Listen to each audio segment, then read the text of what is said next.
Praise यीशु। प्रभु यीशु के सामर्थ्यवान नाम पर आप सभी लोगों को फादर फिर से अभिवादन करते हैं। 93वां दिन की व्याख्या अब हम आपके सामने रखने आए हैं। विधि विवरण ग्रंथ के अध्याय 32 और 33 अध्यायों की व्याख्या, साथ में स्तोत्र संज्ञा 51 और प्रेरित चरित्र के अध्याय 4। हालेलुया।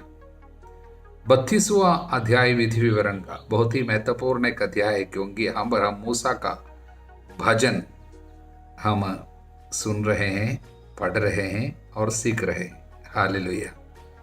पूरे बाइबल में हमें मूसा नबी के 3 भजन देखने को मिल रहे हैं। पहला भजन लाल सागर पार करने के बाद उन्होंने गाया था। इसको हम निर्गमन के अध्याय 15 में 15वां अध्याय पे देखते हैं।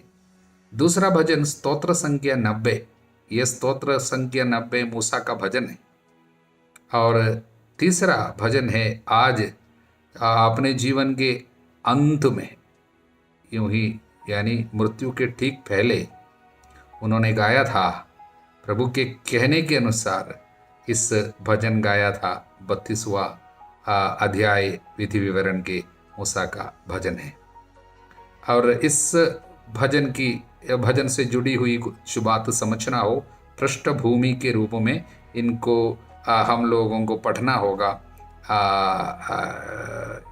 31वां अध्याय का 31st चैप्टर जो कल हम पढ़े, उसके 19 से लेकर वचन, वहां पर प्रभु इस तरह मूसा से कहा, अब ये भजन लिखकर इस्राएलियों को सिखाओ और इसे कंठस्थ करा दो। कंठस्थ करा दो, इसको सिखाओ और कंठस्थ करा दो, यानी सभी लोगों को बाय हार्ट सीखनी है, जिससे ये भजन इस्राएलियों के विरुद्ध मेरे पक्ष में साक्ष्य दे।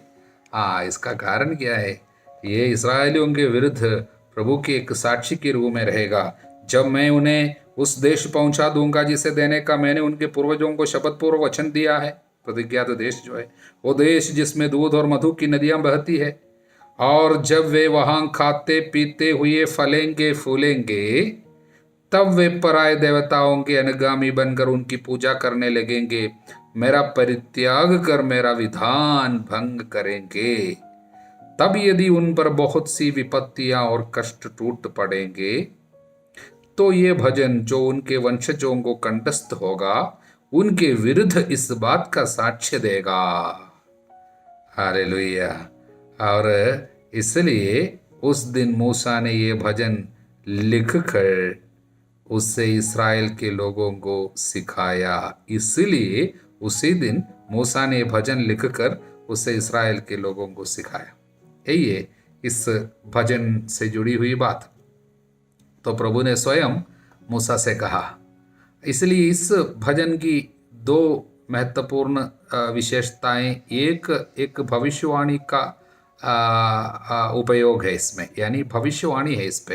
इजरायली लोग क्या करेंगे, पहुंचने के बाद, प्रतिज्ञात देश में पहुंचने के बाद किस तरह वे प्रभु को भुला देंगे और उनके साथ क्या बीतेंगे, इसकी एक भविष्यवाणी की बातें उस पर है। और दूसरा एक उपयोग है उसका, वो एक टीचिंग पर्पस है, यानी शिक्षण कार्य उसमें है। यानी प्रभु कुछ शिक्षा देना चाहता है, उनको सिखाना चाहता है, उनको क्या करना होगा, कैसे सावधान रहना होगा। इस तरह एक ट्रेनिंग, एक शिक्षण, उसका पदार्थ भी, उसकी सामग्री भी इस भजन में है। अब पाप कितनी भयानक होंगे और पाप के द्वारा किस तरह विपत्ति आएगी, पीढ़ियों को सिखाने की एक बात है। इसलिए प्रभु चाहता था कि इज़राइल और पीढ़ियों तक ये वचन को, ये भजन को याद रखे, कंठस्थ करे और गाते रहे, और ये प्रभु चाहता था। और मुख्य रूप से 3 कार्य ये भजन के द्वारा प्रभु पूरा करना चाहता है। हम जरा देखें। हालेलुया। इसमें सबसे पहली बात क्या है मालूम? वो ये है, आध्यात्मिक गीतों को याद रखना, यानी कंठस्थ करना, और उनको गाना, यानी भजनों को कंठस्थ करना और उनका दोहराना, यानी भजन गाना। प्रभु से अलग होने के पाप, यानी प्रभु को छोड़कर प्रभु को भूल जाने का, प्रभु को छोड़कर अन्य देवी देवताओं के पास जाने के उन जो पाप है, उन पापों से हमको बचा सकता है। ये पहली बात। हालेलुया। प्रियजनों, जरा याद रखिए, जरा सोचिए कि मूसा के लिए ये खबर कितना दर्दनाक खबर बना होगा, जबकि प्रभु ने उनसे कहा तुम्हारी जनता, तुम्हारे लोग अब प्रतिज्ञा देश में पहुंचने के बाद मुझे त्याग देंगे। देखिए, इन लोगों को वहां तक पहुंचाने हेतु तो ये मूसा नबी कितना कष्ट सहा, कितने दुख भोगा, इनके संग संग रहकर इनके तिरस्कार को और इनके भुनभुनाहट को, इनके कठोर व्यवहार को झेला। जब जब विपत्ति उन पर आती थी, उनके लिए मध्यस्थ प्रार्थना, कितने दिन तक भूखे प्यासे रहकर उपवास करते हुए उनके लिए मांगता था, प्रार्थना करता था, इनको बचाता था। किसी भी तरीके से इनको यहां पर पहुंचाने के लिए मूसा ने कोशिश किया, क्योंकि लोगों के प्रति प्रभु के दिल में जो प्यार और आग्रह है वो पूरा का पूरा मूसा को मिल गया था,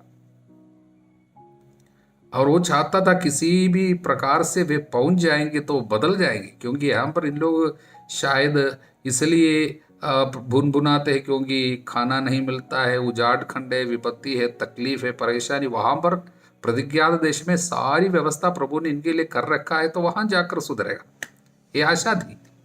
क्योंकि प्रभु ने संदेश भी दिया था, वादा किया था, निर्गमन ग्रंथ की 19:6, तुम मेरे लिए याजकों का राजवंश और पवित्र राष्ट्र बन जाओगे। इसलिए ये याजकों का राजवंश बनेगा, पवित्र राष्ट्र होगा और प्रभु की सेवा में रह जाएंगे। ये सब सोचा, भले ही मैं उनके साथ जा नहीं पाऊंगा, ये लोग अच्छे रहेंगे। ये मेरे लिए काफी। अचानक ये हिलाने वाले एक संदेश, प्रभु एक वचन दिया, वो था तुम्हारी मृत्यु के बाद इन लोग प्रतिज्ञात देश में जाके मुझे छोड़ देंगे, मेरा परित्याग करेंगे, देवी देवताओं की पूजा करेंगे, इनके ऊपर विपत्ति आएगी और ये देश निकाला जाएगा और देश इनको बाहर कर देगा, अन्य देशों में जाकर फिर से रहना पड़ेगा इनको। ये सब सुनकर उसका दिल सच में टूटा होगा। तब प्रभु उनसे कहा, एक भजन गाओ। ये भजन उनके लिए ये कार्य करेगा कि ये उनको ये पाप करने से रोक सकता है। भले ही पाप कर भी डाले और विपत्ति आते समय वापस आने के लिए प्रेरणा ये वचन के द्वारा, ये भजन के द्वारा मिलेगा। इसलिए उसने भजन गाकर सुनाया और सिखाया। इसलिए संदेश देखिए, आध्यात्मिक जीवन में आने वाली एक बड़ी विपत्ति है प्रभु को भूल जाना, ईश्वरीय वरदानों को भूल जाना और ईश्वर के कार्यों को हल्का लेना। उन पापों से हमको बचा सकता है गीत, आध्यात्मिक गीत। इसलिए प्रभु कहता है इन लोगों को कंठस्थ करना होगा, गाना होगा। जब जब एक साथ आते हैं, जब भजन वगैरह गाना, ईश्वर का वचन, ईश्वर के भजनों को, ईश्वर के स्तुतिगान के भजन गाना, प्रभु के पास वापस आने में और प्रभु से दूर न जाने में हमारी मदद कर सकती है। Praise the Lord, hallelujah. ये पहली बात। और मूसा का ये भजन हमें और एक बात सिखाते हैं। दूसरी बात वो ये है कि हर आध्यात्मिक गीत या भजन जो हम गाते हैं वो हमें ईश्वर का ज्ञान कराना चाहिए। यानी ईश्वर कौन है, ईश्वर की विशेषता कौन है, उसका ज्ञान हमें कराते हैं। साथ में हम कौन हैं, हमारे विषय में भी हमको जानकारी अधिक देते हैं। इसलिए हमें ऐसे आध्यात्मिक गीतों को गाना है, सीखना है, जिससे हम प्रभु की याद और प्रभु के स्वभाव की विशेषताएं बराबर हम सीखें। इसलिए ये स्तोत्र, ये भजन जो है, जो मूसा नबी ने गाया, वचन 3 में हम पढ़ते हैं, मैं प्रभु के नाम की स्तुति करूंगा। प्रभु के नाम, नाम एक व्यक्ति की पूर्णता यानी व्यक्ति के पूरे स्वभाव को दिखाता है। It is the sum of his attributes. It refers to the person who he is. इसलिए नाम ईश्वर की सारी विशेषताएं सामने लेके आते हैं। इस भजन हमें 7 बातें प्रभु के बारे में, ईश्वर के बारे में 7 बातें हमको बताते हैं। 7 attributes of God, 7 important 7 truths about God, ईश्वर के 7 सच्चाई। हालेलुया। पहली बात, ईश्वर हमारा प्रभु है, जिनके साथ हमारे एक विधान की घोषणा प्रभु ने किया था, यानी यावे। तो उसको द लॉर्ड ट्रांसलेशन किया है। मूसा को जब प्रभु ने सबसे पहले यानी प्रकट किया था अपने को, तब नाम बताया था, तब मैं जो हूँ, आई आम हु आम। उसके बाद लोगों ने उनको यावे पुकारता था, यावे। तब उसको ट्रांसलेशन हिंदी में प्रभु है, प्रभु। इसलिए ईश्वर प्रभु है और वो चट्टान है जिनके ऊपर हम खड़े हैं, हमको डूबने से बचाता। चट्टान मतलब स्थिरता देता है, स्थिर, इसलिए वो चट्टान है। हालेलुया। और उसकी दूसरी विशेषता यह है कि प्रभु वो अदोष है, सत्य प्रतीकी है, न्यायपूर्ण है। वो वचन 4 में लिखा है, सभी कार्य उनका दोष है, वो न्यायपूर्ण है, सत्य प्रतीकी है, अन्याय नहीं, वो न्यायी और निष्कपट है। इसका मतलब प्रभु निष्कपट है, न्यायी है, अदोष है।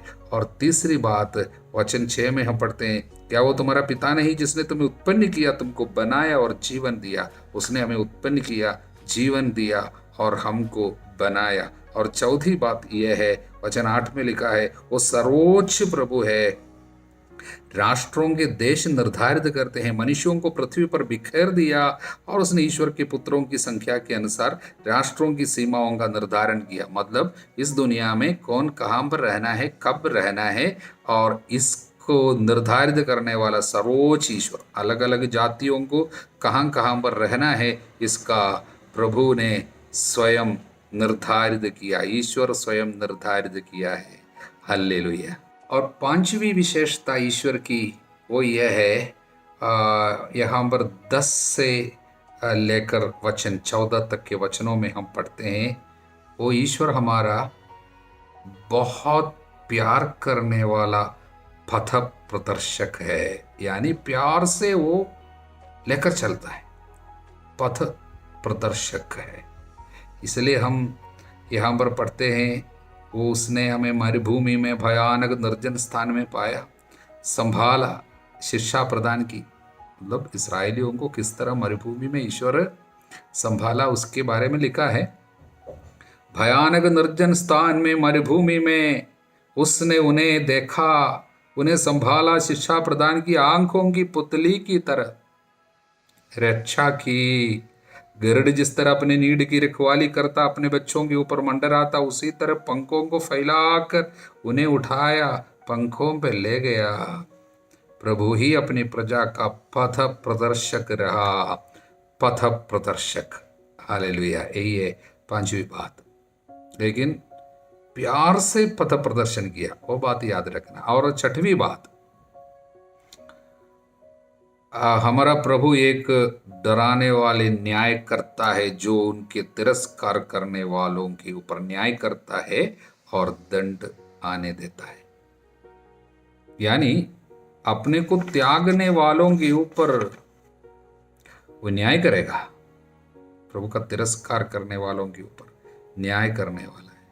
ये वचन, ये विशेषता बराबर, ये संदेश हमें इस भजन में देखने को मिलता। 19 से 27 तक, 31 से 35 तक सब ये संदेश बराबर सामने आता है।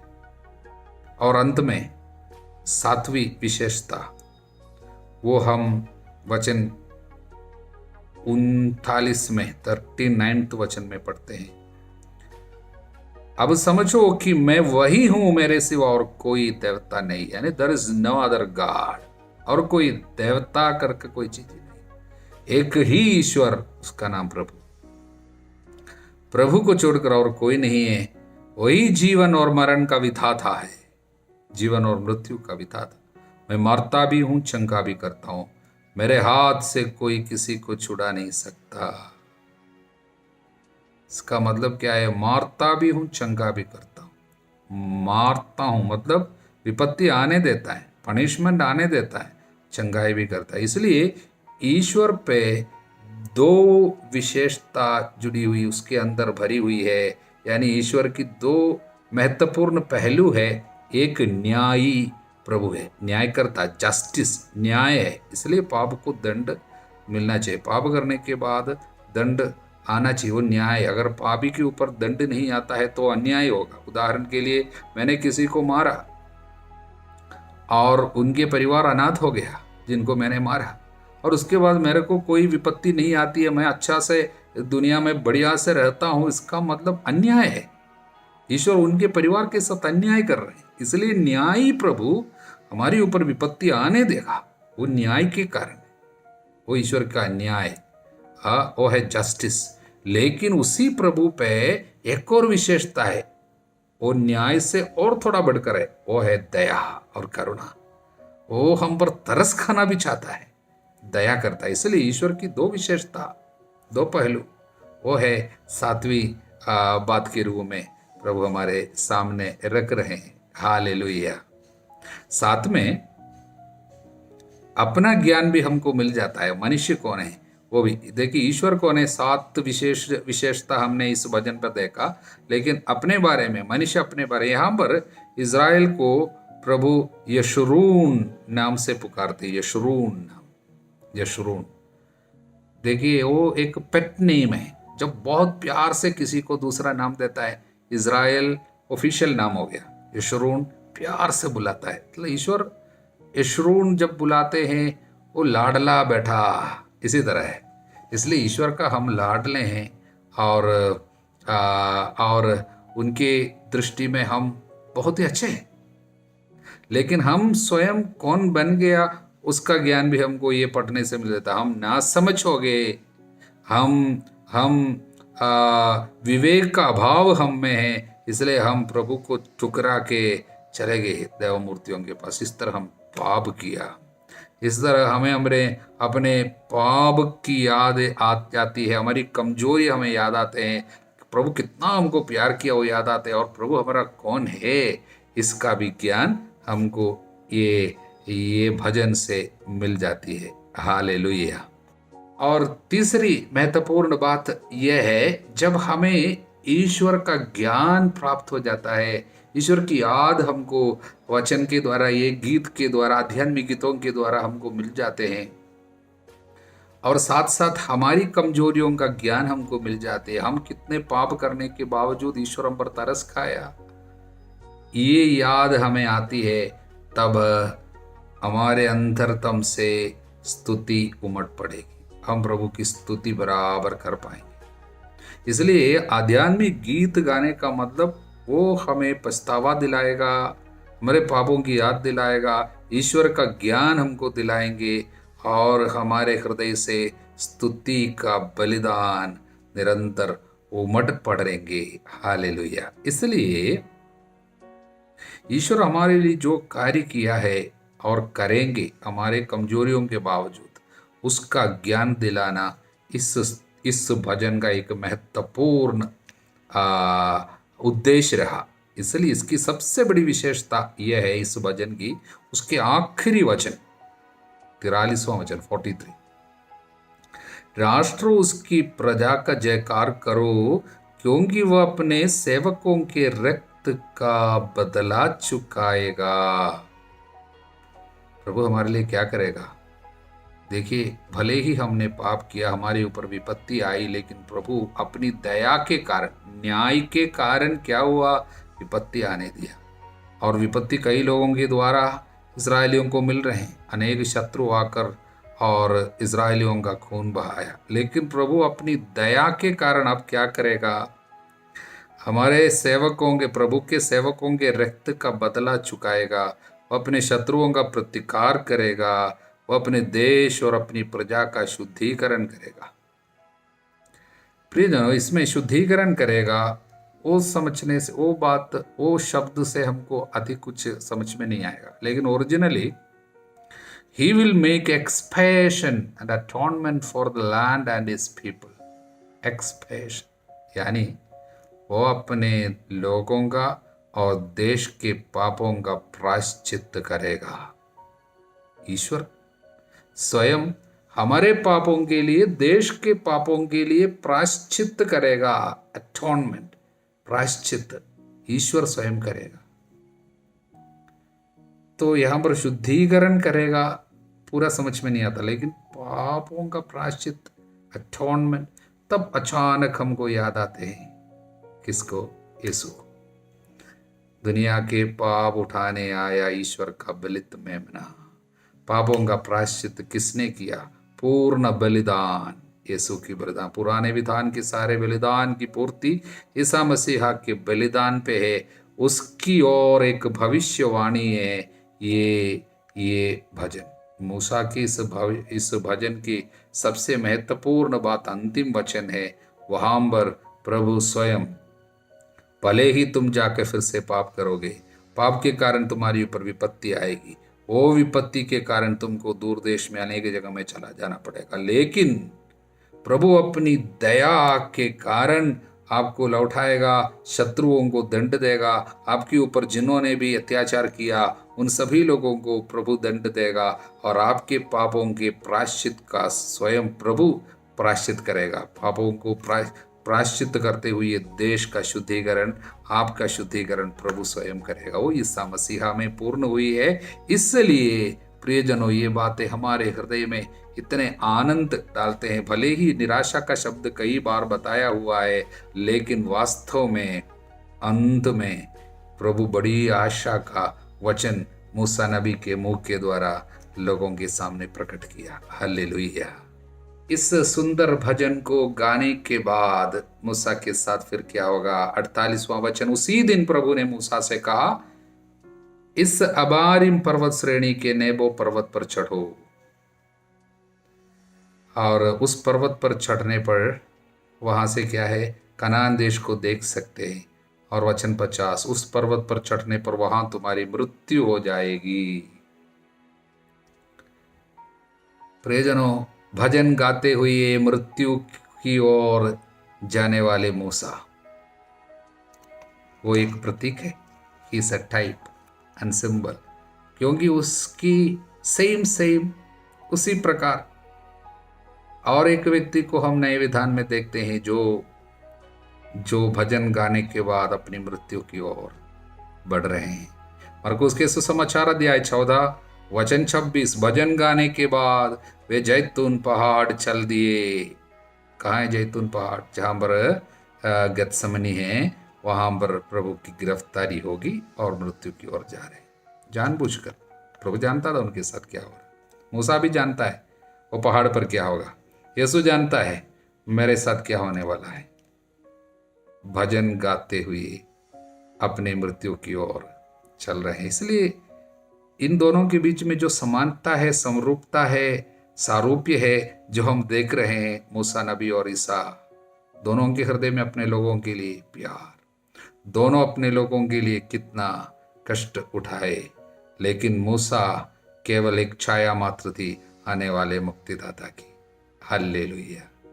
लेकिन मृत्यु के द्वारा अपने लोगों से अलग होने के पहले अपने प्यार का और एक प्रकटन मूसा नबी करना चाहा। पिछले 40 साल अपने जीवन से ज्यादा अपने लोगों को प्यार कर बैठे थे ये व्यक्ति।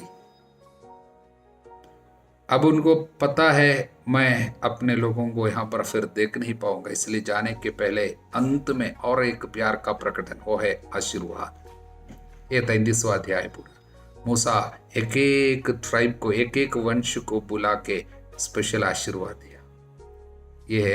ये 33वां अध्याय में, और अपने लोगों से विदा लिया। यहाँ पर भी एक विशेषता है। लूकस के सुसमाचार की अध्याय 24 वचन 51, आशीष देते देते वह उनकी आंखों से ओझल हो गए और स्वर्ग में आरोहित कर लिए गए। हालेलुया। आशीष देते देते यीशु स्वर्ग चले गए थे। मूसा नबी आशीष देते देते उनसे ओझल होकर पहाड़ पर गया। प्रियजनों, मैं जब इन बातें बताता हूं मुझे कुछ हो रहा है। इसका मतलब क्या है? बाइबल की एक एक बात वो बाई चांस में लिखी हुई बात नहीं है, पवित्र आत्मा का कार्य है। पवित्र आत्मा का कार्य है। कितने साल पहले यीशु के आने के, इतने 1000 साल पहले मूसा नबी में यीशु दिखाई दे रहा है। देखिए वहां पर प्रभु है। ये दुनिया के हर एक कार्य में पीढ़ी दर पीढ़ी जो कार्य हो रहे हैं वहां पर सब ईश्वर का हाथ है। हालेलुया। आने वाले मुक्तिदाता का रूप मूसा नबी में हमको दिखाई देता है। यीशु कल भी, आज भी, हमेशा एक रूप रहता है, प्रभु है। हालेलुया। प्रियजनों, ईश्वर के महान कार्य का हम जब बाइबल के पन्नों में, जब हमारे सामने ईश्वर का महान कार्य प्रकट के जब सामने आता है, हमारे दिल को छूता है, हमको शुद्ध करता है, हमारे विश्वास को बढ़ाता है, हमारे प्यार को बढ़ाता है। हालेलुया। अब हम समय ज़्यादा होने के कारण अन्य व्याख्या पर अन्य जो वचनों को हमें पढ़ना था वो है स्तोत्र संख्या 51। देखिए, हम पेनिटेंशियल साम्स यानी पश्चातापी भजनों को, पश्चातापी साम्स जो है स्तोत्र को हमने देख चुके हैं। 7 है बाइबल में इस तरह। उसमें सबसे महत्वपूर्ण पश्चातापी स्तोत्र है स्तोत्र संख्या 51। जब कब ये स्तोत्र लिखा गया था हम जानते हैं, जब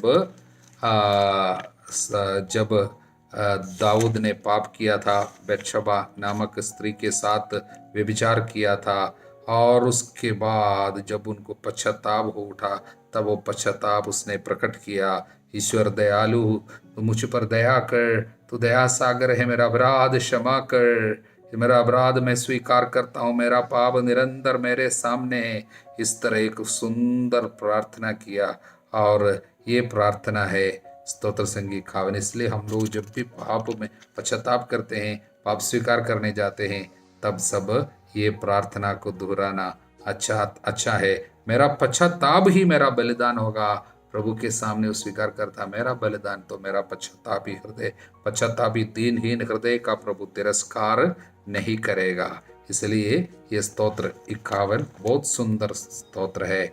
इसको हमें सीखना चाहिए। अनेक लोग इसको बाय हार्ट सीखते हैं, कंठस्थ किया है इस भजन को, क्योंकि हमारी हालत और ईश्वर का महान प्यार यह सब हमको यहाँ पर प्रकट होते हैं। और आज हमें और एक अध्याय पढ़ना था, वह है प्रेरित चरित्र का अध्याय 4। वहाँ पे हम लोगों को देखने को मिल रहे हैं पेत्रुस और योहन किस तरह अत्याचार के समय में दृढ़ता दिखाया, आत्मविश्वास दिखाया। और वचन 13 ये अध्याय का सबसे एक महत्वपूर्ण वचन है। पेत्रुस और योहन का आत्मविश्वास देखकर और इन्हें अशिक्षित तथा अज्ञानी जानकर, वे अज्ञानी थे, अशिक्षित है, स्कूल नहीं गया है, लेकिन इनमें इतना ज्ञान है, इतना विश्वास, इतनी दृढ़ता है। महासभा के सदस्य अचंभे में पड़ गए। फिर वे पहचान गए कि ये ईसा के साथ रह चुके हैं। जो भी ईसा के साथ रह जाएंगे उनमें ज्ञान आ जाएगा, उनमें विश्वास आ जाएगा, दृढ़ता आ जाएंगे, धैर्य आ जाएंगे, हिम्मत आएंगे, साक्षी बनेंगे।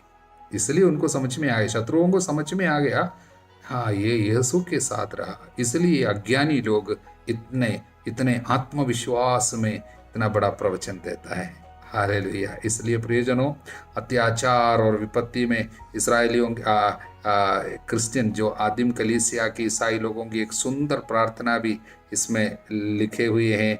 वो प्रार्थना यहाँ पर है, वचन कहाँ पर 29 से लेकर हम पढ़ते हैं। प्रभु तू उनकी धमकियों पर ध्यान दे, अपने सेवकों को एक कृपा प्रदान कर कि वे निर्भीकता से तेरा वचन सुनाए। इस तरह ये सभी लोग प्रार्थना किया। ये प्रार्थना का सब असर प्रेरितों पर दिखाई देता। उन लोग बड़े निर्भीकता से वचन सुनाए। तू अपना हाथ बढ़ाकर अपने परम पावन सेवक ईसा के नाम पर स्वास्थ्य लाभ, चिन्ह तथा चमत्कार प्रकट होने दे।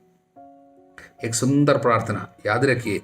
वचन 30, अध्याय 4 वचन 30, प्रेरित शब्द, तू अपना हाथ बढ़ाकर अपने परम पावन सेवक ईसा के नाम पर स्वास्थ्य लाभ चिन्ह तथा चमत्कार प्रकट होने दे।